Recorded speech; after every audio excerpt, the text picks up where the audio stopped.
अस्सलाम वालेकुम। कैसे हैं स्टूडेंट्स आप लोग। आज हम पढ़े हैं disposal of property plant and equipment या डिस्पोजल ऑफ फिक्स एसेट्स।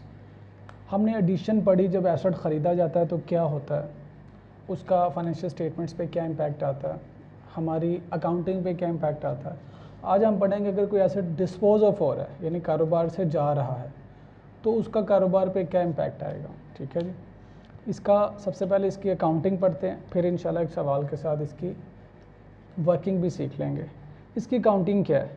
देखिए, जब एसेट ख़रीदते हुए हमने जर्नल एंट्री की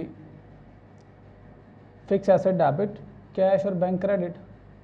अब जब एसेट बेचा जा रहा है तो क्या एंट्री करेंगे, ये देखिएगा please. Disposal account debit, asset account credit. Asset अपनी कॉस्ट पे, ठीक है जी। जब ख़रीदा था तो हमने लिखा था एसेट डेबिट कैश क्रेडिट। अब चला गया, जब एसेट बेच दिया है तो उसको अपनी बुक्स में से निकालना है, अपनी बुक्स में से ख़त्म करना है, राइट ऑफ करना है। ठीक है। अब ये मैंने क्या किया, एसेट को राइट ऑफ कर दिया। पहले मैंने इसको रिकॉर्ड किया था। जब रिकॉर्ड किया तो मैंने एंट्री की थी जब ख़रीदा एसेट डेबिट बैंक और कैश क्रेडिट। अब जब मैंने बेच दिया, अब वो एसेट मेरी बुक्स में से राइट ऑफ हो गया, ख़त्म हो गया, निकल गया। तो अकाउंटिंग में कैसे राइट ऑफ करते हैं, अकाउंटिंग में एसेट को कैसे निकालते हैं अपनी बुक्स में से, क्योंकि वो हमारा एसेट नहीं है तो हमारी फाइनेंशियल स्टेटमेंट में नहीं आना चाहिए। तो उसकी अकाउंटिंग ये है, एसेट क्रेडिट करेंगे, डिस्पोजल अकाउंट डेबिट करेंगे। अभी मैं इंशाल्लाह डिस्पोजल अकाउंट समझाता हूँ, परेशान नहीं होना। ये है जी इसकी फर्स्ट एंट्री। जब एसेट चला गया, अब हमारी बुक्स में इस एसेट से रिलेटेड कुछ एक्यूमुलेटेड डेप्रिसिएशन भी होगी, क्योंकि asset over the year depreciate होता रहा। एक्यूमुलेटेड डेप्रिसिएशन अकाउंट में इसकी एक्यूमुलेटेड डेप्रिसिएशन जमा होती जा रही थी। अगर एसेट निकाल दिया है, एक्यूमुलेटेड डेप्रिसिएशन वहाँ पे लिखी रहने दी है, तो वो एसेट्स कम होंगे, एक्यूमुलेटेड डेप्रिसिएशन ज़्यादा होगी, और सारी एक्यूमुलेटेड डेप्रिसिएशन में एक एक्यूमुलेटेड डेप्रिसिएशन इस एसेट की भी है जो आपके कारोबार में है ही नहीं। तो याद रखिएगा, जब आपने एसेट्स को बुक्स में से निकालना है इस एंट्री के ज़रिए, तो आपने उसकी एक्यूमुलेटेड डेप्रिसिएशन को भी निकालना है। अब एक्यूमुलेटेड डेप्रिसिएशन, जब हमने डेप्रिसिएशन की एंट्री की तो वो क्या एंट्री थी, that was depreciation expense debit accumulated depreciation credit. तो जब रिकॉर्ड किया तो हमने एक्यूमुलेटेड डेप्रिसिएशन को क्रेडिट किया। अब रिकॉर्ड करने के बाद अब हम उसको निकालना चाहते हैं, तो कैसे निकालेंगे, एक्यूमुलेटेड डेप्रिसिएशन को डेबिट करेंगे, रिवर्स करेंगे। तो मैं लिख रहा हूँ जिसकी entry, accumulated depreciation account to disposal account.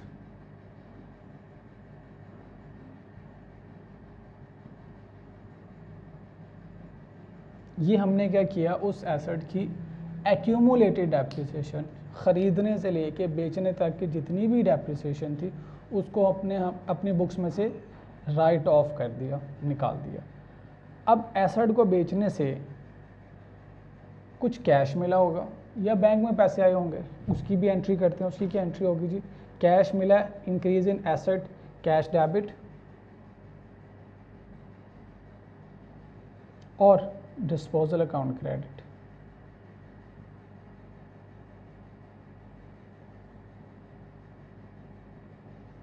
ठीक है जी।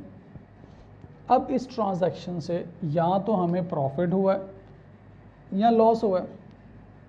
अगर मेरी बुक्स में एसेट 10,000 का था और मैंने 12,000 रुपये में बेच दिया, मेरी फाइनेंशियल स्टेटमेंट्स ये कहती हैं, मेरा लेजर ये कहता है कि एसेट की वैल्यू 10,000 है।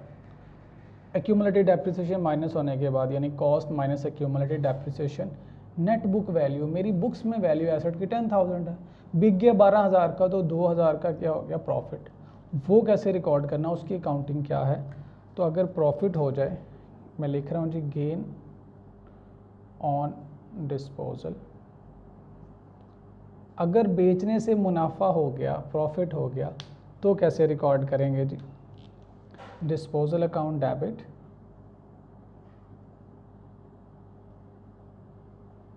And gain on disposal credit. ये कहाँ जाएगा, ये जी प्रॉफिट एंड लॉस अकाउंट में अदर इनकम्स के तौर पे जाएगा। This is my other income, ठीक है जी। तो जो 2000 का मैंने एज्यूम किया है गेन, वो क्या होगी, मेरी इनकम। क्या नुकसान भी हो सकता है? यस, बिल्कुल हो सकता है। मेरी फाइनेंशियल स्टेटमेंट्स में, मेरी बुक्स ऑफ अकाउंट्स में एसेट की वैल्यू 10,000 है, बिका 7,000 रुपये का, 3,000 रुपये का नुकसान हो गया।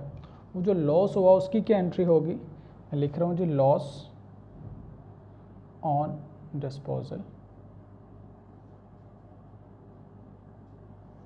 इसकी अकाउंटिंग क्या होगी जी, अगर लॉस हुआ है तो वो हमारा क्या है, एक्सपेंस। मैं लिख रहा हूँ loss on expense, loss on sorry disposal.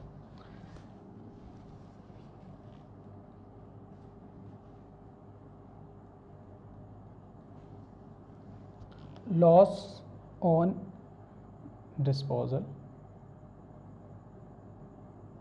ये कहाँ जाएगा जी, प्रॉफिट एंड लॉस अकाउंट में। This is my expense. और क्रेडिट किसको करूँगा, डिस्पोजल अकाउंट को। अब आपके जहन में एक क्वेश्चन आना चाहिए, बिल्कुल वैलिड है, सर ये डिस्पोजल अकाउंट कहाँ से आ गया, ये तो हमने पहले नहीं पढ़ा।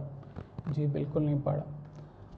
डिस्पोजल अकाउंट क्या है basically, disposal account is a fictitious account, एक फ़र्ज़ी अकाउंट है, ठीक है जी। मैं बना देता हूँ यहाँ पे, this is my disposal account. ये कब बनाएंगे, जब एसेट्स को बेचा जाता है तो एक फ़र्ज़ी अकाउंट बनाया जाता है, उसको कहते हैं डिस्पोजल अकाउंट। इसका काम क्या है, ये जितनी भी डिस्पोजल से रिलेटेड यानी एसेट को बेचने से रिलेटेड ट्रांजैक्शंस हैं, उनको वो अपने पास एक जगह पे लिखता है, और प्रॉफिट या लॉस, ये जो अल्टीमेटली प्रॉफिट या लॉस ऑन डिस्पोजल है वो कैलकुलेट हो जाता है। और जब वो प्रॉफिट या लॉस आ जाता है तो वो कहाँ पे शिफ्ट कर देता है, प्रॉफिट एंड लॉस अकाउंट में। सिर्फ इस डिस्पोजल अकाउंट का इतना काम है, इसमें बैलेंस शीट में नहीं आना। देखिए अगर ये मैं एंट्री पोस्ट करूँ तो क्या एंट्री होगी, डिस्पोजल अकाउंट डेबिट हो रहा है। चलिए यहाँ पे कुछ अमाउंट्स भी एज्यूम कर लेते हैं। फॉर एग्जांपल हमने जो एसेट ख़रीदा था उसकी कॉस्ट है 100, हमने 100 का एक एसेट ख़रीदा था, अब डिस्पोज ऑफ हो गया। उसकी क्यूमुलेटिव डेप्रिसिएशन मैं कहता हूँ दैट वाज 40। हमारे पास जितना अरसा इस्तेमाल हुआ एसेट 40 रुपये उसकी क्यूमुलेटिव डेप्रिसिएशन हुई। हमने उसको बेचा, फॉर एग्जांपल मैं कह देता हूँ जी हमने उसको 50 रुपीज़ में सेल किया। हमारी बुक्स में वैल्यू कितनी थी एसेट की, 100 रुपये का ख़रीदा था, 40 रुपये की क्यूमुलेटिव डेप्रिसिएशन, तो हमारी बुक वैल्यू थी 60। बेचा कितने का, 50 का। 10 रुपये का क्या हो गया मुझे लॉस, तो लॉस का सामने लिख देता हूँ 10 एंड 10। ये अकाउंटिंग है। लेजर में देखते हैं ये किस तरह से प्रेजेंट होता है। लेजर में आइएगा, ये देखिए डिस्पोजल अकाउंट डेबिट 100 रुपीज़ से। क्यों डेबिट हो रहा है, क्योंकि एसेट आया जी, एसेट ऑन कॉस्ट, कॉस्ट पे आया एसेट। दूसरी एंट्री देखिएगा, डिस्पोजल अकाउंट क्रेडिट हो रहा है 40 रुपीज़ से। क्यों क्रेडिट हो रहा है जी, एक्यूमुलेटेड डेप्रिसिएशन की वजह से। अब एसेट की एक तरफ कॉस्ट आ गई डेबिट, दूसरी तरफ एक्यूमुलेटेड डेप्रिसिएशन आ गई क्रेडिट। इन दोनों को नेट करेंगे तो हमारे पास क्या वैल्यू आएगी, 60। डेबिट और क्रेडिट आपस में अगर नेट हो जाए तो 60 is the net book value of the asset, ठीक है। उसके बाद नेक्स्ट ट्रांजैक्शन क्या, हमें कुछ कैश में मिला है, कैश डेबिट डिस्पोजल क्रेडिट, तो क्रेडिट साइड में डिस्पोजल के मैंने लिख दिया 50। ये कहाँ से आया, इसको बेचने से जो कैश मिला। तो ये बेसिकली जितनी भी फाइनेंशियल ट्रांजैक्शंस है इस डिस्पोजल से रिलेटेड, एसेट को बेचने से रिलेटेड, वो एक अकाउंट में हमने लिख दी। फर्जी अकाउंट है ये, ना ये एसेट है, ना ये एक्सपेंस है, ना ये इनकम है, ना ये एसेट, ना 10 हेड्स ऑफ अकाउंट्स में नहीं है। ये एक फिक्टिशियस अकाउंट है। फिक्टिशियस मतलब हमने फर्जी अकाउंट बनाया सिर्फ इन ट्रांजैक्शंस को इन जगह पे जमा करने के लिए। अब यहाँ से देख लें हमें प्रॉफिट हुआ है या लॉस हुआ है। देखिए we side is greater, debit side is greater, 100 greater side मैंने नीचे लिख दी, उसमें से स्मॉलर साइड माइनस करें, यू विल हैव 10 रुपीज़। तो दिस इज़ माई लॉस, और जिसने जाना है प्रॉफिट एंड लॉस अकाउंट में। और इसकी एंट्री क्या होगी, ये मैंने इसकी एंट्री की है, ये देखिएगा, profit and loss account debit, disposal account credit. Disposal credit हो रहा है, क्यों क्रेडिट हो रहा है जी, प्रॉफिट एंड लॉस अकाउंट की वजह से, क्योंकि ये लॉस हुआ है। तो ये अकाउंटिंग जो की जा रही है डिस्पोजल की, इस तरह से डिस्पोजल अकाउंट बना के, ताकि डिस्पोजल से रिलेटेड सारी ट्रांजैक्शंस हमारे पास एक अकाउंट में आ जाए। सर ये क्या, ये तो हम बगैर अकाउंट बनाए भी कर सकते हैं। हाँ, अगर एक एसेट है तो कर सकते हैं। एज्यूम करें आपने पेप्सी, आपकी कंपनी है, आप पेप्सी के चार्टर्ड अकाउंटेंट हैं, और आपने पूरी दुनिया में इस साल में 1 करोड़ एसेट बेचे हैं। तो उन 1 करोड़ एसेट्स बेचे हैं, 10 मिलियन एसेट्स बेच दिए। अब उन 10 मिलियन एसेट से किसी में से लॉस हुआ है, किसी में से प्रॉफिट हुआ है, कैसे सबकी अलग अलग अकाउंटिंग करें? अकाउंटिंग कहती है नहीं, आपको ऐसा करने की ज़रूरत नहीं है कि आप 10 मिलियन एसेट्स का अलग अलग लॉस रिकॉर्ड करें, अलग प्रॉफिट रिकॉर्ड करें। नहीं, ये 10 मिलियन एसेट्स की सारी ट्रांजैक्शंस को डिस्पोजल अकाउंट में इकट्ठा करें, ठीक है। यहाँ से कुछ एसेट्स पे प्रॉफिट है, कुछ पे लॉस है, जो नेट प्रॉफिट या नेट लॉस है वो सिर्फ एक ही amount profit and loss account में लिखते हैं। अब यहाँ पे इस अकाउंट में 1 मिलियन एसेट्स का डेबिट क्रेडिट आ रहा होगा, रिकॉर्ड आ रहा होगा, किसी पे गेन है, किसी पे लॉस है। इस लेजर से हमें एक नेट अमाउंट मिल जाएगी, प्रॉफिट लॉस आपस में एडजस्ट हो जाएंगे। अगर ज़्यादा लॉस है तो यहाँ से एक लॉस की अमाउंट आ जाएगी कि पूरे साल एसेट्स को बेचने से हमें ये लॉस हुआ, और वो हम प्रॉफिट एंड लॉस अकाउंट में शिफ्ट कर देंगे, ठीक है जी। या इसी अकाउंट में से हमें एक अदर इनकम आ सकती है, जिसको हमने प्रॉफिट एंड लॉस अकाउंट में अदर इनकम्स में शिफ्ट कर देना। अगर ये डिस्पोजल अकाउंटिंग ना हो, डिस्पोजल अकाउंट ना हो तो कैसे एंट्री करेंगे? हाँ, इसकी एक नेट एंट्री भी है। अक्सर एग्जामिनर पूछ लेता है डिस्पोजल की एंट्री कर दें, तो सिर्फ जब आपसे अकाउंट नहीं पूछा, एंट्री पूछे, तो आप यहाँ से एंट्री बना लें। जहाँ जहाँ डिस्पोजल लिखा हुआ उसको काट दें। ये डिस्पोजल है, मैं इसको काटूंगा, ये डिस्पोजल काट दूंगा, ये डिस्पोजल काट देता हूँ। हम लॉस की बात कर रहे हैं तो ये डिस्पोजल काटा, बाकी एंट्री लिख लेते हैं। इसको कहते हैं नेट एंट्री। डिस्पोजल ख़त्म हो गया, एसेट क्रेडिट हो रहा है। ये देखिए मैंने एसेट को क्रेडिट साइड पे लिख दिया, एसेट 100 से क्रेडिट, ठीक है, डिस्पोजल नहीं लिख रहा। दूसरी एंट्री पे आइएगा, डिस्पोजल नहीं लिख रहा, एक्यूमुलेटेड डेप्रिसिएशन डेबिट हो रही है, एक्यूमुलेटेड डेप्रिसिएशन 40 से, ठीक है। ये एंट्री भी हो गई हमारी, ये भी हो गई। इसमें आइएगा, अब डिस्पोजल नहीं लिखना हमने, कैश क्या हो रहा है, डेबिट, तो कैश लिखना है डेबिट साइड पे, डेबिट इज़ कैश, ठीक है जी। ये भी एंट्री कर दी। अब ये एंट्री डिस्पोजल नहीं लिखना, हमें लॉस हो रहा है, लॉस ऑन डिस्पोजल, जिसने प्रॉफिट एंड लॉस अकाउंट में जाना है, इट्स 10। देखिए हमारी जर्नल एंट्री कंप्लीट हो गई है जी। Basically this is the journal entry, this is the accounting of disposal. हाँ, एक एसेट हो तो ये कर सकते हैं आप। अगर आपको एग्जामिनर कहे आपको जी जर्नल एंट्री बताएं डिस्पोजल की, तो this is the journal entry. अगर लॉस है तो डेबिट आ जाएगा, प्रॉफिट होगा तो यहाँ पे क्रेडिट साइड पे आ जाएगा। लेकिन जब आप वो ये कहे जी लेजर बना के दिखाएं डिस्पोजल का, तो डिस्पोजल का लेजर बनाने के लिए हमें ये वाली एंट्रीज करनी पड़ती हैं, ठीक है जी। तो हम अपने ज़्यादातर सवालों में डिस्पोजल की एंट्रीज ये वाली कर रहे होंगे। जिस सवाल में हमें डिस्पोजल अकाउंट ना मांगा हो, पूछे ईयर एंड की सिर्फ डिस्पोजल की एंट्री बता दें, तो हम ये एंट्री भी कर सकते हैं, ये भी करेंगे तो गलत नहीं है। Got it. अब डिस्पोजल अकाउंट का हमें समझ आ गया, this is fictitious account, we prepare it only to identify net profit or net loss from the disposal of all the assets during the year। इसके लिए हमें डिस्पोजल अकाउंट बनाना पड़ता है, ना ये एसेट, ना ये लाइबिलिटी, ना एक्सपेंस, ना इनकम। तो कोई भी हमारे जो 10 हेड्स ऑफ अकाउंट है, कहीं पे ये फिट इन नहीं है, दिस इज़ फिक्टिशियस अकाउंट। ना हमने इसको प्रॉफिट एंड लॉस अकाउंट में कहीं पे लिखना है, ना बैलेंस शीट में लिखना है। हाँ देखिए, एसेट्स को हम बैलेंस शीट में लिखते हैं, एक्सपेंसेस को प्रॉफिट एंड लॉस अकाउंट में लिखते हैं, डिस्पोजल को कहाँ पे लिखेंगे, कहीं नहीं लिखना। तो इस तरह से accumulated depreciation is an fictitious account, जिसका काम सिर्फ डेप्रिसिएशन को इकट्ठा करना है, एंड पे कॉस्ट में से वो माइनस हो जाता है, और net book value basically financial statement में आनी चाहिए।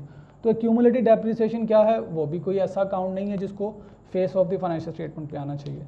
तो डिस्पोजल भी क्या है, this is my fictitious account.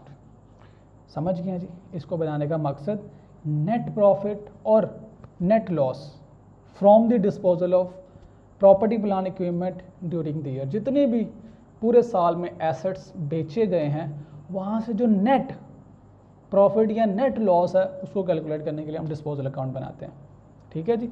ये पहली एंट्री थी। इसको समझने के लिए आप कह सकते हैं डिस्पोजल की अगर ये एंट्री याद रखनी है, इसको मैं कहूँगा transfer of fix assets into disposal account. मैंने क्या किया है, हम फिक्स एसेट्स को ट्रांसफ़र कर दिया डिस्पोजल में। ये देखिएगा, एसेट अकाउंट में से क्रेडिट किया, निकाला और डिस्पोजल अकाउंट में लिख दिया। तो यहाँ से हम ये भी सीख सकते हैं कि एक लेजर से अमाउंट को दूसरे लेजर में ट्रांसफ़र करना हो तो क्या करते हैं, एसेट अकाउंट्स वर डेबिट, डेबिट में से क्रेडिट किया और डेबिट कहाँ पे कर दिया, डिस्पोजल अकाउंट में। ये हमने डेप्रिसिएशन कॉस्ट को, कॉस्ट ऑफ एसेट को डिस्पोजल अकाउंट में ट्रांसफ़र कर दिया। फिर इसको समझने का एक अंदाज, एक्यूमुलेटेड डेप्रिसिएशन को इस एसेट से रिलेटेड उसको भी डिस्पोजल में ट्रांसफ़र कर दें, तो इसको कह सकता हूँ मैं transfer of accumulated depreciation into disposal account. ठीक है जी, जब डिस्पोजल अकाउंट बना रहे हैं तो उसमें ट्रांसफ़र कर रहा हूँ।